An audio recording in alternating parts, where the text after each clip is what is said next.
কল্যাণে ব্যবহার করা যায় এবং তার বাস্তবায়ন পরিকল্পনা করা যায়, সেটি সূচনা। কিন্তু দুঃখজনকভাবে তার পরবর্তী পরিস্থিতির মধ্যে 2002 সাল পর্যন্ত তেমন কোনো সমন্বিত, কোনো সার্বিক comprehensive water management, water resource management, ওয়াটারকে রিসোর্স করে এবং নদীর বহমানতা রক্ষা করে বা সেটা, এবং সেই সময় কিন্তু আমরা লক্ষ্য করি যে জলাবদ্ধতার কথা বলেন, কৃষির কথা বলেন, সেখানে খাল খনন, খাল পুনর্খনন, নদী খনন, অর্থাৎ উদ্যোগ, এবং সেই উদ্যোগকে বাস্তবায়নে পরিণত করা হয়। তারপরে পরবর্তীতে আমরা দেখেছি অনেক কথা বলা হয়েছে, কিন্তু আসলেই বাংলাদেশের যে শুষ্ক মৌসুমে যে পানি পাওয়া যায় না, জলাবদ্ধতা তৈরি হয়, এবং বিদেশিরা অনেক ধরনের এক্সপেরিমেন্ট করেছেন এবং সেই সমস্ত এক্সপেরিমেন্টের অনেক ধরনের নেতিবাচক প্রভাব দেখা দিয়েছে। যেমন ডেল্টা প্ল্যান বলে একটা প্ল্যান হয়েছে, যা আসলে বাংলাদেশের মানুষের ক্ষেত্রে কতটুকু প্রয়োজনীয় সেই বিবেচনা করা হয়। কারণ সেই জন্য আমাদের দেশোপযোগী, আমাদের জনগণের কেন্দ্র করে যে আলোচনা, যে বাস্তবায়ন পদ্ধতি 1977 সালে শুরু হয়েছিল, তার পরবর্তীতে 2002 সালে পর্যন্ত চেষ্টা করা হয়েছে, কিন্তু আসলেই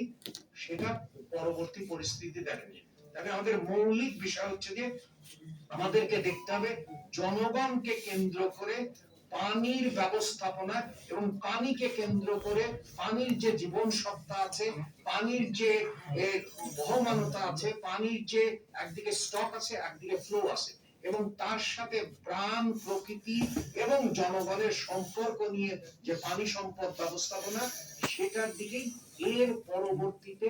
2002 সালের পরে আমাদের 2026 সালে একটা নবযাত্রা তৈরি হয়েছে, এবং সেটা পদ্মা ব্যারেজকে, এটা কিন্তু প্রকল্প ভিত্তিক না, পানি সম্পদ ব্যবস্থাপনায় যে বিষয়গুলো দরকার, অর্থাৎ সেটা উত্তর পশ্চিমের হোক, দক্ষিণ পশ্চিমের হোক বা উত্তর পূর্বের হোক, যেমন আওর পাওর,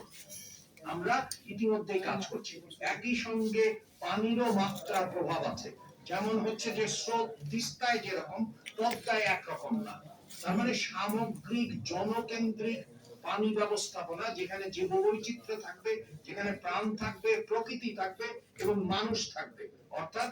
হিউম্যান এবং নেচারের ওয়েলবিং, অর্থাৎ মানুষ এবং প্রকৃতির যে ওয়েলবিং, এবং সেইটাকে কেন্দ্র করে যে প্ল্যান, সেটা কিন্তু এইখানে আমরা আমাদের বর্তমান সরকার, অর্থাৎ মাননীয় প্রধানমন্ত্রী জনাব তারেক রহমানের সরকার, সেগুলো বাস্তবায়িত করছেন। কারণ অনেকগুলো আইডিয়ার বুদবুদ ছিল, এবং যে যাত্রা 1977 সালে শুরু হয়েছিল,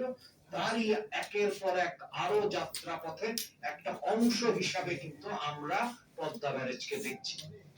এবং পদ্মা